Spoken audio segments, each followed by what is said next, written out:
What's up, sports fans? Welcome to CBS Sports HQ. I'm Chris Williamson. He is the one and only Hakeem Dermish. And if you're a sports fanatic or just a casual lover of athletics, Friday night was all about you with must-see TV in the ring and on the court. It's the old guy against the young guy. Two heavyweight showdowns in the state of Texas. In San Antonio, 39-year-old LeBron James facing 20-year-old Victor Wembanyama. In Arlington, it's 58-year-old Mike Tyson going toe-to-toe with 27-year-old Jake Paul. Ding, ding. But what we got was maybe a glorified sparring session. Jake Paul beats Mike Tyson, winning via unanimous decision. Coming into this fight, Iron Mike had only lost 6 times during his professional career. Jake Paul makes it 7. Paul threw 278 punches, landed 78, while Tyson threw 97 punches, only landed 18. Jake Paul now on a 5-fight win streak as he defeats the 58-year-old Mike Tyson. More than 120 million people watched this fight, including this guy here, as we welcome in CBS Sports combat analyst Brian Campbell. BC, what'd you think of the fight? A glorified sparring session?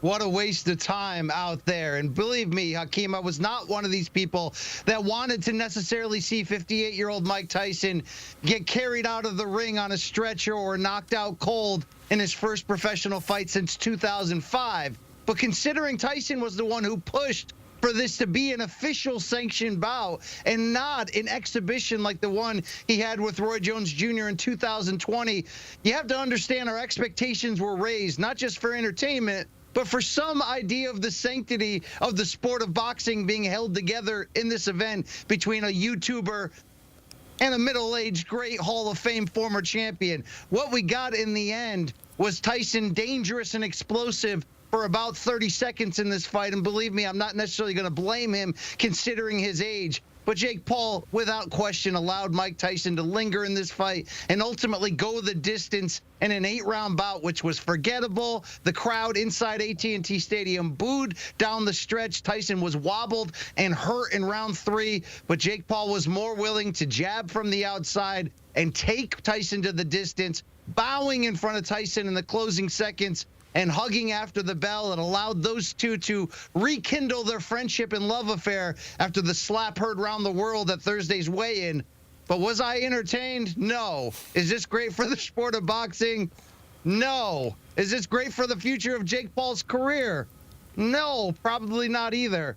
But 2 men went in there, and they did make a lot of money, and we all tuned in. Was there anything impressive that you saw from Jake Paul?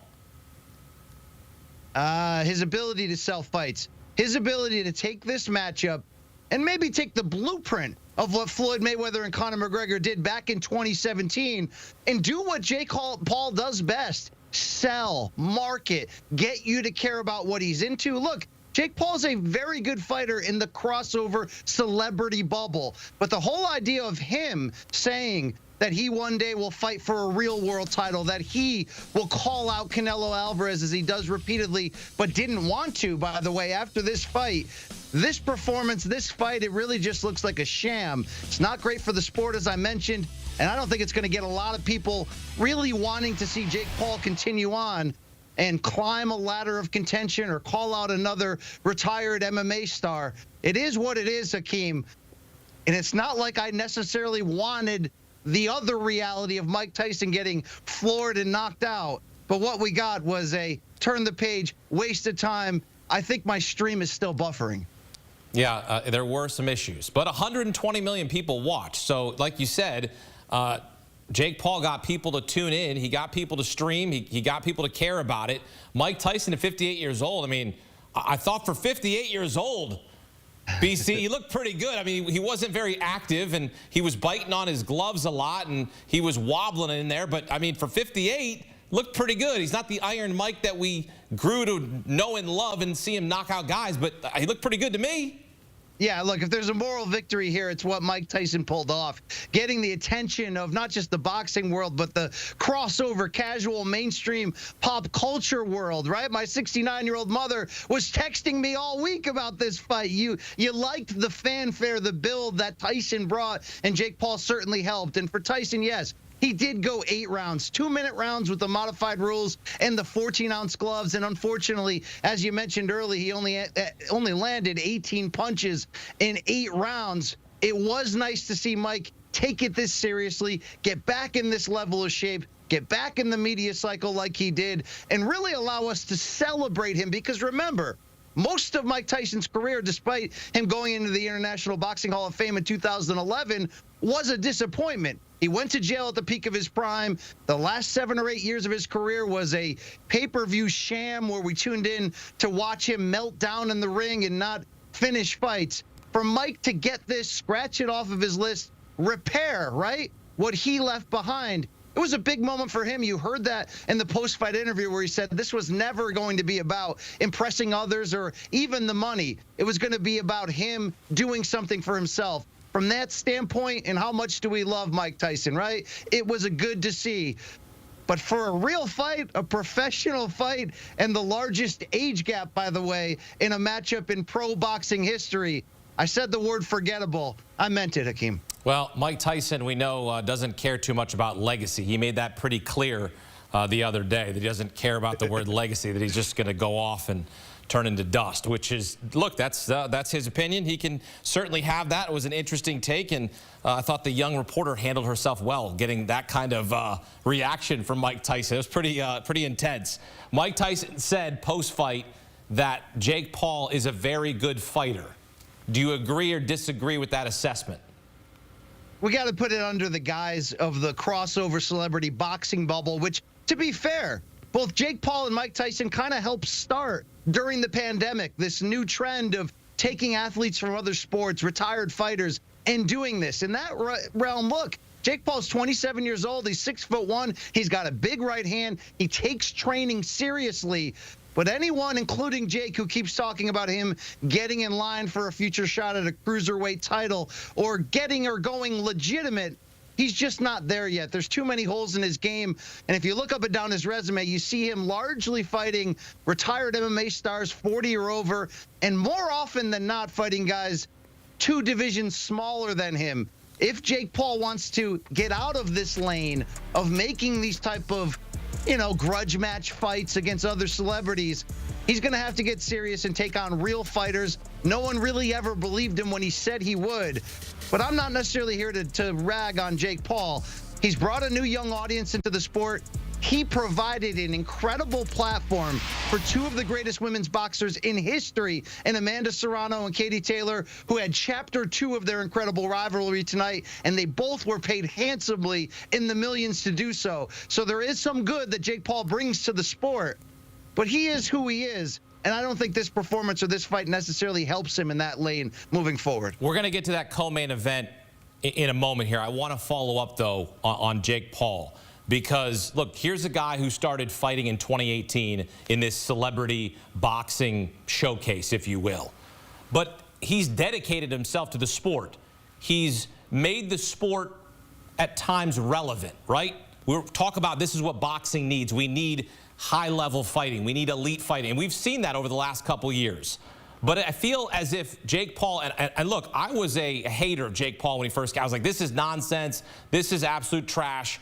But I've kind of changed my opinion about him because he's put in the work. Here's a guy that's basically changes his career, reinvents himself, and he's doing good, right? He's renovating gyms in Puerto Rico. He's helping Amanda Serrano teaming up. He's being this big promoter. I guess I'm not giving this big love letter to him, but at least at the end of the day, I respect what he's doing. Look, it's 2 different conversations. One, is Jake Paul good for boxing or not? We both established, yes, he is. The other conversation, is how good is he? Well, I think we've seen the limit. The one loss in Jake Paul's 11 or now 12-bout career did come against Tommy Fury the first time he stepped in there against somebody his size with the same level of experience, and Fury, of course, being the younger half-brother of former heavyweight champion Tyson Fury. Jake takes it seriously. He's got guts. He's got a big right hand, as we mentioned. But these are the type of fights he's known for and probably will be known for moving forward. There was some thought if he went in there and knocked out Tyson and continued the pro wrestling heel shtick, could he bring Canelo Alvarez to the table in a quote-unquote real fight? That doesn't feel as likely now after this performance. You knew Tyson and Paul were friends coming in. I think you saw that kind of play out in the second half of this fight. Again, is what it is for Jake. He got to give him credit.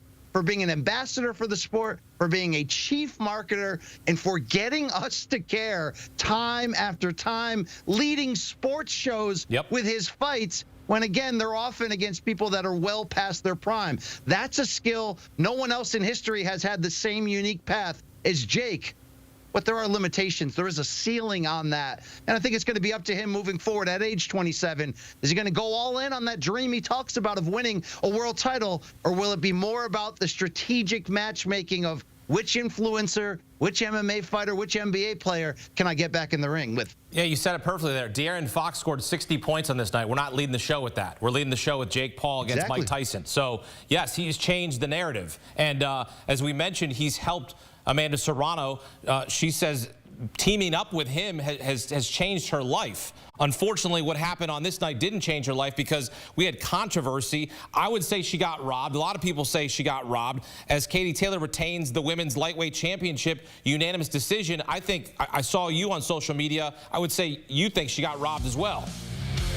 Yeah, look, the first fight that they had in 2022, the biggest fight in women's boxing history, came down to a split decision result. And I thought Amanda Serrano, who hurt Taylor in that first fight, really failed to get the benefit of the doubt. But you didn't hear a lot of complaint because it was such a great fight. This rematch, Serrano talked about, even though both ladies are advanced in their careers in their late 30s, she talked about, I'm going to leave it out of the judge's hands. I'm going to go in there with power shots and go for the knockout. She did that in this fight. Unfortunately, the constant head clashing between them opened a brutal cut over her right eye, which played a big part in this fight. Taylor would hit it again with her forehead coming in. Eventually, she was docked a point by referee, which really made you believe that Serrano might have landed the bigger punches. With the point deduction, she had to get the nod, right? Unfortunately for Serrano, in a fantastic all-action rematch where these two Mount Rushmore figures of women's boxing history laid it all on the line,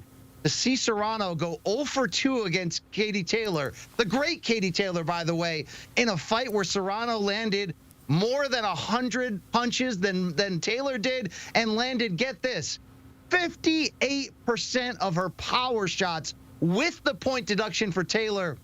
That's a tough night. Like I said earlier, the best part for these ladies is they had the perfect platform for the perfect rematch between two of the best fighters in this sport's history.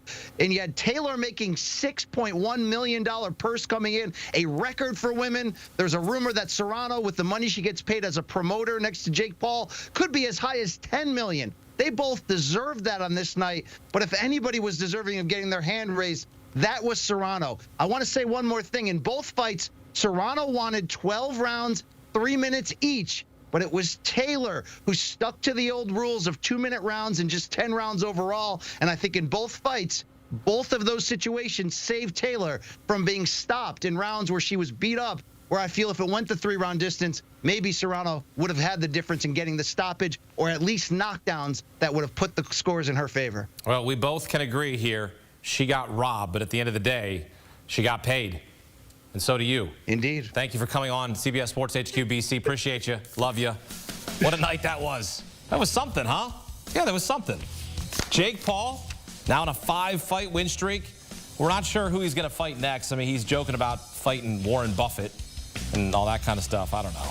You just, you know, he's being silly. We're watching and we're falling for all of it. But look, it's curiosity. We want to see this kind of stuff. And at the end of the day, Jake Paul beat Mike Tyson. Yep, that happened.